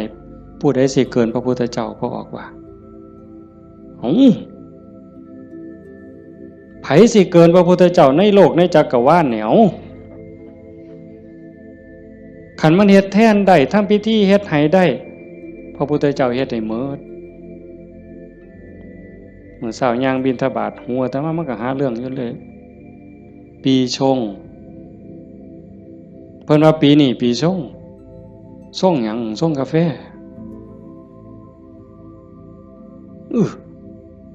มันยากหยังกับปีกับเดือนนั่นเด้อปีชงเนี่ยเพิ่นนัดกันไปสวดมนต์สะเดาะเคราะห์มื้ออื่นทั้งศรีสะเกษพุ่นผู้ปีชงปีมะยังว่าไว้เฮาบ่เข้าใจปานใดดอกพากันไปสวดไปสะเดาะเคราะห์ไปต่อชะตาไผสิเกินพระพุทธเจ้าก็ลองเบิ่ง ขันมันเป็นจังสันมันเฮ็ดจังสันพระพุทธเจ้าเฮ็ดมื้ออันไม่ออกมาเฮ็ดนี่ก็ต้องเฮ็ดให้เจ้าของสะเดาะเคราะห์ก็แม่นต่อชะตาก็แม่นเสริมดวงก็แม่นโดยการตั้งสติให้มันฮู้จักอีหยังผิดอีหยังถูกอีหยังควรบ่ควรตรงนี้ตรงมันแม่นพุทธะต้องเฮ็ดแบบนี้เพี้ยนมาจากภพจากศาสตร์คันเฮาบ่มีเชื่อเก่าไม่ออกคันว่ามีเชื่อของนักบวชนักปฏิบัติเป็นเชื่อเป็นอย่างเป็นเผ่าเป็นพันธุ์ไว้ตั้งแต่อดีตเฮาบ่มีมือมาเฮ็ดจังซี่ในเมื่อเฮามีของเก่ามานำพามาสู่การเหตุการณ์ทำจังซี่มีกัลยาณมิตรพาเหตุพาทำให้ทุ่มเทเต็มที่ถือว่าโอกาสได้เกิดมาเป็นมนุษย์ได้พบพระพุทธศาสนามีสติปัญญาหูดีหูชั่วหูผิดหูถูกยังมีสติหูอยู่จังสิเฮ็ดเต็มที่ก่อนมันสิหมดเวลาแล้วอย่าคิดว่าเจ้าของซ่าเด้ไม่ออกญาติโยมอย่าคิดว่าเฮาสิเฮ็ดบ่ทันตราบใดลมหายใจยังมีอยู่สติสัมปชัญญะยังหูผิดหูถูกเพิ่นว่าเฮามีโอกาสจนลมหายใจสุดท้ายจนลมหายใจสุดท้ายยิ่งเฮาฟังเทศน์ฟังธรรมอยู่บ่อยๆอยู่ประจำบัดจนหอดเฮาเจ็บเฮาป่วยเฮาใจสิขาดสิล้มสิตายสิ่งที่เฮาฝึกมาตลอดชีวิตทบทวนมาตลอดชีวิตหอดเวลานั้นมันจะว่างแม่นบ่แม่นก็แล้วแต่สิว่างว่ามันเอาบ่ได้แล้วร่างกายบ่แม่นของเฮาสังขารบ่แม่นของเฮาสรรพสิ่งในโลกบ่แม่นของเฮาดินดอนตอนหญ้าบ่แม่นของเฮาแม้แต่สังขารร่างกายก็สิทิ่มอยู่ไว้ๆนี่ว่างเด้ปล่อยเด้ตัวอย่างที่อาตมาได้พบมาญาติธรรมวันที่9 พฤศจิกายนอาตมาว่าจะพาไปสวดมนต์ที่พระใหญ่อำเภอเขืองในเพิ่นนิมนต์ไปเทศน์ก็เลยประกาศชวนญาติชวนโยมไปญาติธรรมกลุ่มหนึ่งผู้เฒ่าหน่อยที่สุดก็60แต่ส่วนใหญ่70ขึ้นไปเกิดอุบัติเหตุโยมอาจจะได้ยินข่าวอยู่ว่าจักรถสิเลี้ยวเข้าพระใหญ่เขื่อนเพื่อเขื่องในเลี้ยวเข้าไป2ขั้นหน้าไปติดหลุมสิลงจากทางลาดยางมันมีหลุมก็คอยหยอดขั้นหน้าคอยหยอดขั้นหลังก็จอดนิ่งๆรถวัดป่าใหญ่เมืองอุบลแล่นมาต่ำเข้าเต็มลำหลังหัวเก๋งนั่นคนอยู่ทั้งหลังนี่7อยู่ทั้งหน้า2คนทั้งหน้า2บ่เป็นหยังแต่อยู่ทั้งหลัง7คนนี่ฟ้องลงรถตาย3บาดเจ็บหนัก4เป็นจังไดพวกผู้เฒ่าทั้งหมดนี่ว่าชีวิตเฮาอันนี้เพิ่นเว้าก่อนเป็นได้เว้ามาเรื่อยๆดอกบ่แม่นเว้ามื้อนั้นเว้าเรื่อยๆเว้าตลอดถ้าเฮาได้เข้าวัดเข้าว่าได้ปฏิบัติเป็นนักรบตายในสนามรบตายยามใดก็บ่ย้านยิ่งไปเฮ็ดบุญตายแห่งแต่ดีบางสิเลยเด้ตายก็ตายไปแต่ว่าซุ่มยั่งนี่กระดูกโค้งหักแขนหักกระดูกสันหลังเคลื่อนกระดูกต้นข้อเคลื่อนขาหลุดโบกแม่นหมด2คนหนึ่งนี่หมอเขาว่าเป็นอัมพาตตลอดชีวิตซอยเหลือเจ้าของบ่ได้อาตมาก็ออกมาบ่ได้เทศน์จำสนอกได้ยินข่าวอาตมาไปนั่งลงปุ๊บก็เสียงหวอรถดังเลยพอได้ยินข่าวว่าเป็นญาติที่ทำก็แต่ตามเขามาโรงพยาบาลเขืองในพอแต่ไปหอดแม่ใหญ่นึงเขาก็ไปเขามาอุบลก็หลายแล้วแต่แม่ใหญ่นึงนอนอยู่ก็เจ็บแขนหักหน้านี่ลอกหมดเลือดแดงพอแต่เห็นโอ้ยอาจารย์แขวหักเพิ่นว่า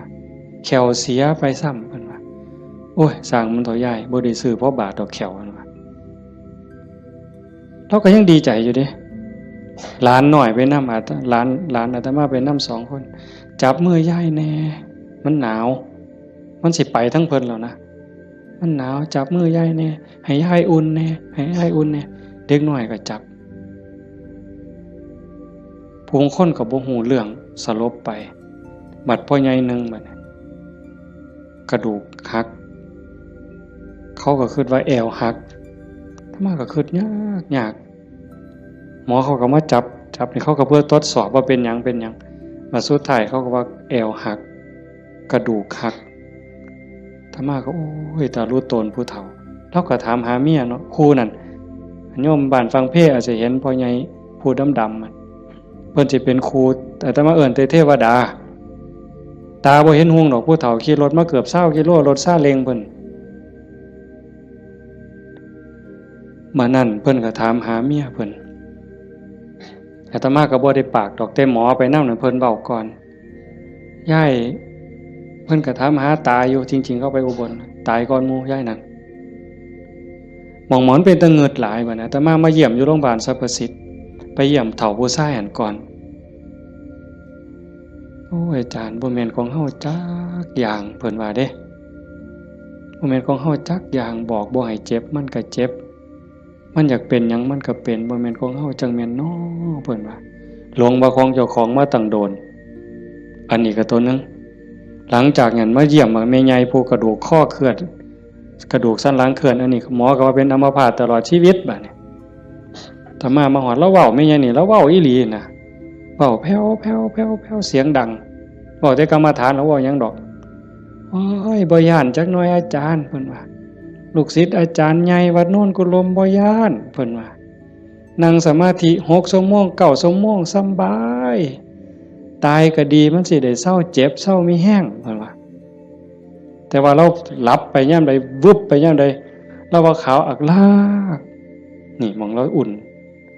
คือมันสิใจขาดหลับไปยามใดปุ๊บสิคนใส่ชุดขาวเต็มอยู่ตลอดนี่คือนิมิตดีเด้คันตายในขณะนี้นี่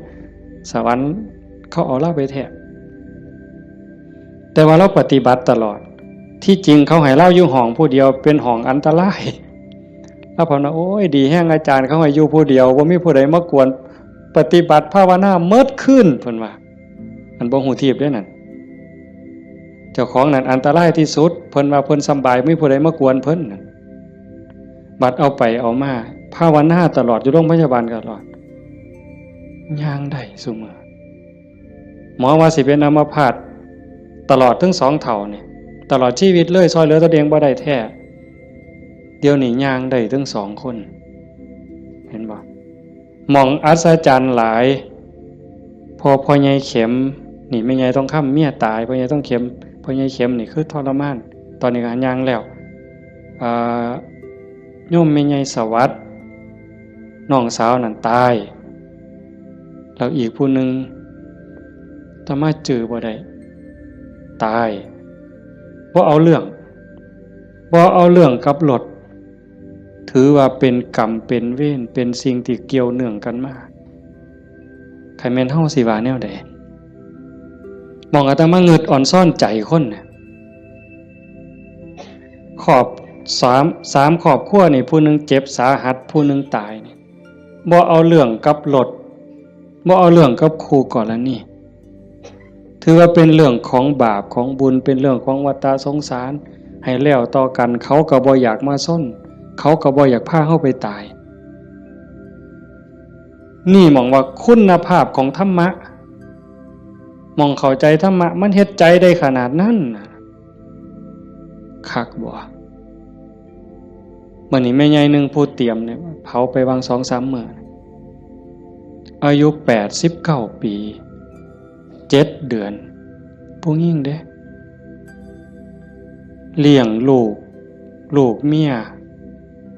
ยใหม่ผัวเพิ่นไปมีเมียใหม่เพิ่นบ่เครียดเมียใหม่ออกลูกเพิ่นเอามาเลี้ยงพร้อมเอาไม่ออกเฮ็ดได้บ่ นี่คือน้ำใจคนนะแม่ใหญ่นี่เราปฏิบัติธรรมอยู่นำครูบาอาจารย์มาตลอดลูกเราดีหมดทุกคนเป็นหมอ2เป็นครูผู้หนึ่งเป็นเจ้าหน้าก็มีอยู่2คนแต่ว่าหม่องอัศจรรย์คือเราปฏิบัติตลอดโยมไม่ออกสวดปาติโมกข์ได้ที่พระเพิ่นลงปาติโมกข์นี่แม่ใหญ่น่ะเราสวดได้อาตมาสวดบ่ได้หม่องเป็นตะงึดหลายแต่ว่าเราตกศาลาเทื่อนึงย่างจงกรมมันมืดตกศาลาสมัยก่อนนั่นขาหักว่าซั่นเห็นบ่บัดมื้ออาตมาสิไปเยี่ยมอาตมาไปเทศน์ฟังทั้งครูขันก็เลยว่าสิกายไปทางนั้นลูกชายเพิ่น ว่าบ้านอยู่ทั้งนั้นก็เลยพาไปเยี่ยมลูกชายก็บอกว่าอาจารย์สิมาเยี่ยมแล้วลูกบ่ได้ตลอดแต่ว่าสติเราดีเด้เพราะแต่ว่าอาตมาสิไปเสียงรถเขาไปจอดแล้วลุกขึ้นมานั่งพอแต่มาไปนั่งลงแล้วก็กราบได้เท่าเดียวดอกก็นอนมันวิ่นหัวปานนั้นเราก็เว้าธรรมะโต้ตอบได้ทุกเรื่องสติบ่ขาดลูกหลานจักว่าเท่าใดมาเต็มเฮือนแล้วจำได้ฮอดซุมบ่นุ่งผ้าว่ามันชื่อหยังนิสัยมันดื้อบ่ดื้อแล้วฮู้ผู้นี่หมองลูกหลานไว้ย่าย่ายอยู่อีกเด้อโอ้ยมันทุกข์มันยากบ่อยู่ดอกอยู่น้ำหลานอีกแน่อยู่โดนแล้วผู้นี่มัดมือสิใจขาดหลานผู้เรียนอยู่จุฬากำลังขึ้นรถลูกชายว่าย่าถาหลานเนี่ยเด้อหลานกำลังขึ้นรถโอ้ยถาบ่ถามันก็บ่แม่นแม่วะแล้วว่าเป็นเรื่องของเพิ่นว่าเห็นบ่เป็นเรื่องของเพิ่นบ่แม่นเรื่องของย่าหมองคักหลายว่าแล้วตายนั่นแล้วนอนแต่แข้งข้างขวาเลียนแบบพระพุทธเจ้าเลยสติจำได้มือสิตายแล้วกินข้าว3เทื่อได้กินข้าวปกติเว้าได้ปกติเพียงแต่ว่านอนไปแล้วก็มาหลับเอาตอนมาดับไปตอนตี 4คนตายลูกนี่เป็นหมอ2แล้วก็หลานเป็นหมออีกผู้นึงมันบ่เข้าในทฤษฎีอะโยมพวกนี้อยู่นำคนตายมาตลอดลูกหลานสาวอยู่ห้องชันสูตรพลิกศพพร้อมคนตายเขาพิสูจน์ว่ามันจะเย็นไม่ไงนี่แล้วอุ่นบัดเนี่ยตายไปแล้วจากตี 4กว่าๆจนฮอด 5 โมงเช้าเอาเขาลงแล้วยังอุ่นอยู่แต่เฮ็ดจังได๋บ่ได้เพิ่นก็ลูกชายเพิ่นก็โทรมาถามอาจารย์สิว่าแนวใดแต่มาเลยว่าบ่ต้องฉีดยาเด้อสิฟื้นหรือบ่ฟื้นเฮาบ่คิดดอกแต่ว่าบ่ต้องฉีดยาก็บ่ฉีดอยู่จักมือหลายมือเติบ4-5 คืนพุ่นล่ะแต่มาก็บ่เจอบัดฮอดมื้อสิเผาบัดเนี่ยลูกชายเพิ่นก็โทรมาถามประมาณ3 โมงกว่าเนี่ยอาจารย์เฮ็ดจังได๋บัดเทื่อเปิดโลงออกมานี่หาแม่ยังอุ่นอยู่คือเก่าเนี่ยสิเฮ็ดแนวใดเพิ่นว่าโอ้อาตมาก็บอกบ่ถูกดอกโยมไขเบิ่งซะก่อนว่าซั่นแต่ว่าใส่เพิ่นใส่ตู้โรงเย็นอยู่แต่มันเย็นทั้งหลังนะอาตมาก็เลยว่าเอากันจัก 4 โมงก็จังถอดปลั๊กออกเบิ่งเด้อถอดปลั๊กออกเบิ่งเพื่อให้มันปรับสภาพเพราะว่าตัวเย็นนี่มันอาจจะเป็นจากเครื่องใส่ไฟฟ้าหอดประมาณเฮาจะออกประมาณบ่ายโมงก็หากะลามันอุ่นมันยังอยู่ก็จังว่ากันอีกเทื่อนึงบัดสุดท้ายก็แม่นหมดอยู่ดอกเพิ่นว่าอาจารย์ประมาณเที่ยงนี่เพิ่นโทรมาก็บ่เย็นปานใดแต่ว่าย้ายบ่แข็งเพิ่นว่าเย็นอยู่แต่ว่ามันบ่แข็งคือทั่วไปคันจังซี่ก็หมดไปตามธรรมชาติก็เฮ็ดไปเด้อคือที่เว้าให้โยมฟังนี่หมายความว่าอย่าให้เราปฏิบัติมาตลอดจิตใจเราดีแล้วงามบ่เคยด่าไผจักเทื่อลูกว่าลูกเมียใหม่เขาผัวก็อยู่นำเมียใหม่นี่เอาลูกมาเลี้ยงแล้วก็ป้อนข้าวทอกันนี่เลี้ยงซ่ากันป้อนปลาป้อนข้าวก็บ่ให้ลูกเจ้าของคำใหญ่กลัวเด้คำทอกันอาบน้ำให้ก็คือกันสอนก็คือกันฮักทอกันใจคนน่ะมันจังว่าคันมันได้ฝึกได้ฝนมันมีธรรมมันก็สุดยอดอยู่นี่โยมพ่อใหญ่พาเฮาประพฤติปฏิบัติเฮ็ดงานจังซี่เฮามาประพฤติปฏิบัติสูงสุดก็เพื่อยกจิตยกใจเด้อสรุปตรงนี้เด้อบุญนั่นเป็นของตายจังได๋เฮาก็ได้เต็มที่อยู่แล้วแต่สิ่งสำคัญน่ะให้ยกจิตยกใจเจ้าของให้มันสูงขึ้นจากอำนาจของความโลภความโกรธความหลงความอิจฉาริษยาอาฆาตพยาบาทจองเวรน้อยเนื้อต่ำใจเฮาสิเอาชนะมันได้เฮาสิสูงขึ้นกว่าอำนาจของกิเลสได้ย้อนโยมสังเกตใจเจ้าของย่ามตาเห็นหูได้ยินจมูกได้กินลิ้นได้รสท่านเฝ้าไปเสื่อมันอย่าไปหักไปสร้างน้ำมันนิ่งแล้วสังเกตความรู้สึก สังเกตความคิดสังเกตความรู้สึกถ้ามันเอียงไปทั้งโลภหลายก็บอกว่าเจ้าของนั้นขี้โลภหลายอยู่ค่อยถอนออกหัดบริจาคหัดแบ่งหัดปันถ้ามันโกรธหลายเห็นอันใดผิดหูผิดตาแล้วงุดงิดห้นหวยขึ้นเป็นตาสร้างขึ้นมาหูจากมันปรับแล้วก็หูจากเมตตาเขาก็คือเฮานั่นล่ะเขาบ่ทันหูเขาจึงเป็นจังซั่นหูจักให้อภัยฝึกไปคอยยกระดับดวงจิตขึ้นมาให้เข้าใจว่าพระพุทธเจ้าบ่ได้สอนให้เฮาทุกข์พระพุทธศาสนาสอนให้เฮาพ้นทุกข์โกรธก็คือทุกข์โลภก็คือทุกข์หลงก็คือทุกข์เป็นเหตุให้ทุกข์เฮาก็ต้องดับเหตุมันเฮ็ดให้จิตใจเป็นกลางๆหักผู้อื่นคือหักเจ้าของหวังดีต่อผู้อื่นคือหวังดีต่อเจ้าของนั่นจิตใจเฮาจะดีขึ้นงามขึ้นมื้อนี้สมควรแก่การเวลาใส่เวลามาหลายเติบชั่วโมงหนึ่งกับ40กว่านาทีเนาะสมควรแก่การเวลาท้ายที่สุดก็ขออนุโมทนาสาธุกับญาติโยมผู้เป็นเจ้าภาพผู้เป็นเจ้าของสถานที่และก็ญาติธรรมที่มาจากที่ไกลมาร่วมประพฤติปฏิบัติบำเพ็ญบุญบำเพ็ญกุศลยกระดับดวงจิตดวงใจของเจ้าของให้สูงขึ้นงามขึ้นท้ายที่สุดก็ขออาราธนาอ้างอิงเอาอำนาจแห่งคุณพระศรีรัตนตรัยคุณของพระพุทธเจ้าพระธรรมพระสงฆ์และอำนาจแห่งบุญกุศลคุณงามความดีที่มีทั้งหมดทั้งมวลในสากลและจักรวาลจงหลอมร่วมเป็นตบะเป็นเดชะเป็นพลวะปัจจัยอำนวยหนุนส่งให้ญาติโยมสุขสุขคนจงเป็นผู้แกล้วกล้าอาจหาญร่าเริงในการสร้างบุญสร้างกุศลสร้างคุณงามความดีให้ยิ่งขึ้นไปให้เป็นผู้เจริญงอกงามในจตุรพิธพรชัยคืออายุวรรณะสุขภาละปฏิภาณธรรมสารสมบัติให้เป็นผู้มีสัมมาทิฏฐิมีโอกาสประพฤติธรรมปฏิบัติธรรมให้ได้เข้าถึงธรรมที่บ่ทันได้เข้าถึงได้หูแจ้งธรรมที่บ่ทันได้หูแจ้ง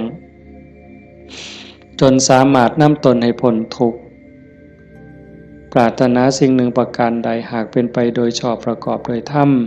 ก็ขอให้ความหวังความปรารถนานั้นจงสำเร็จทุกๆประการมีความสุขกายสุขใจโดยทั่วกันทุกท่านทุกคนเทอญ